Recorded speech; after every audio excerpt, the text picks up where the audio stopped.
నమస్తే, welcome to YOYO TV. Telangana రాష్ట్రంలో కాంగ్రెస్ సర్కార్ తమ పాలనతో గత పాలకుల గుండెల్లో రైలు పరిగెత్తిస్తోంది.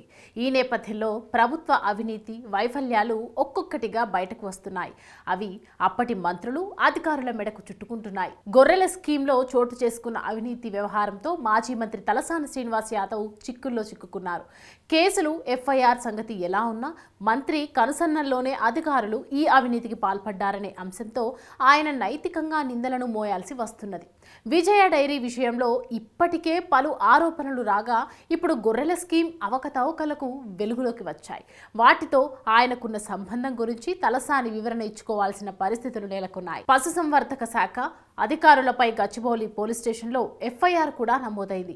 ఈ స్కామ్లో మంత్రి ప్రమేయం ఏ మేరకు ఉన్నదనేది దర్యాప్తు అనంతరం వెల్లడి కానుంది.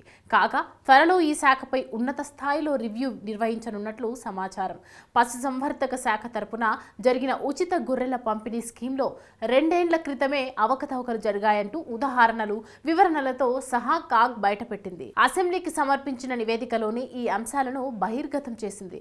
ఏ రూపాల్లో ప్రజాధనం ఎలా దుర్వినియోగమైందో, లబ్ధిదారులకు ఎలా నష్టం జరిగిందో, తప్పుడు లెక్కలతో తప్పుదారి పట్టించే ప్రయత్నాలు ఎన్ని జరిగాయో ఆ నివేదికలో కాగ్ స్పష్టం చేసింది. ఈ అవినీతి మచ్చ ఉండగానే ప్రకాశం జిల్లాకు చెందిన రైతులు 2.17 కోట్ల రూపాయలు మోసపోయామంటూ గచ్చిబౌలి పోలీసులకు ఫిర్యాదు చేశారు. న్యాయంగా దక్కాల్సిన నిధులు బినామీల ఖాతాల్లోకి దారి మళ్లాయని వాపోయారు. ఈ కేసును అవినీతి నిరోధక శాఖకు పోలీసులు బదిలీ చేశారు.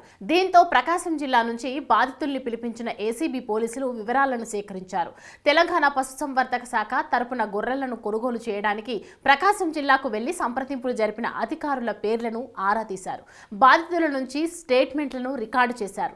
2వ దశ గొర్రెల స్కీమ్ అమలు కోసం ప్రకాశం జిల్లాకు వచ్చి తమను సంప్రదించారని, 130 యూనిట్లను 17 మంది అమ్మారని, వాటికి డబ్బులు చెల్లిస్తామంటూ 2వ దశ గొర్రెల స్కీమ్ అమలు కోసం ప్రకాశం జిల్లాకు వచ్చి తమను సంప్రదించారని, 130 యూనిట్లను 17 మంది అమ్మారని, వాటికి డబ్బులు చెల్లిస్తామంటూ తమ ఆధార్ కార్డు వివరాలు, బ్యాంకు ఖాతా నెంబర్ను తీసుకున్నారని, ఇప్పటి వరకు జమ చేయలేదని, ఇలాంటి అంశాలన్నింటినీ ఏసీబీ అధికారులకు బాధిత రైతులు వివరించారు. తెలంగాణ పశుసంవర్ధక శాఖ తరపున విక్రమ్ అనే అధికారితో పాటు వెటర్నరీ డాక్టర్ శివసాయి మధ్యవర్తిగా మొయియుద్దీన్ కలిసి వచ్చారని, గతేడాది విక్రయించిన ఇప్పటికీ డబ్బులు తమ ఖాతాల్లో పడకపోవడంతో పోలీసులను ఆశ్రయించాల్సి వచ్చిందని వివరించారు. అధికారుల పేర్లను ఎఫ్ఐఆర్లో చేర్చడంతో వారిని కూడా ఏసీబీ అధికారులు పిలిచి ప్రశ్నించే అవకాశం ఉంది. మంత్రికి తెలియకుండా ఈ అవినీతి జరిగిందా లేక మంత్రి ఆదేశాలతోనే జరిగిందా అనేది ఏసీబీ దర్యాప్తు అనంతరం స్పష్టం కానుంది. ఏసీబీ ఎంక్వైరీలో పశుసంవర్ధక అధికారులు మంత్రి పేరును వెల్లడిస్తారా లేదా అనేది ఆసక్తికరంగా మారింది. గతంలో ఫార్ములా ఈ రేస్ విషయంలో కూడా మంత్రి మౌఖిక ఆదేశాలతోనే ప్రభుత్వ డబ్బును ప్రైవేటు కంపెనీకి ఇచ్చినట్లు అప్పటి పురపాలక శాఖ స్పెషల్ సిఎస్ ఐఏఎస్ అధికారి అరవింద్ చెప్పారు. ఇప్పుడు గొర్రెల స్కామ్ విషయంలోనూ అలాంటిదే రిపీట్ అవుతుందా అనేది తెలియాల్సి ఉంది.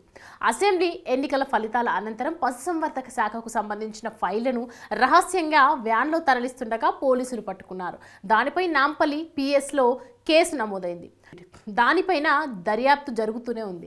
ఇప్పుడు ప్రకాశం జిల్లా రైతుల ఫిర్యాదుతో మరో కేసుపై ఏసీబీ రంగంలోకి దిగింది. ఇవన్నీ ఏ మలుపు తిరుగుతాయో, చివరకు అప్పటి మంత్రి తలసాని మెడకు ఎలా చుట్టుకుంటుందోనని డిపార్ట్మెంట్ సిబ్బందిలో చర్చలు మొదలయ్యాయి.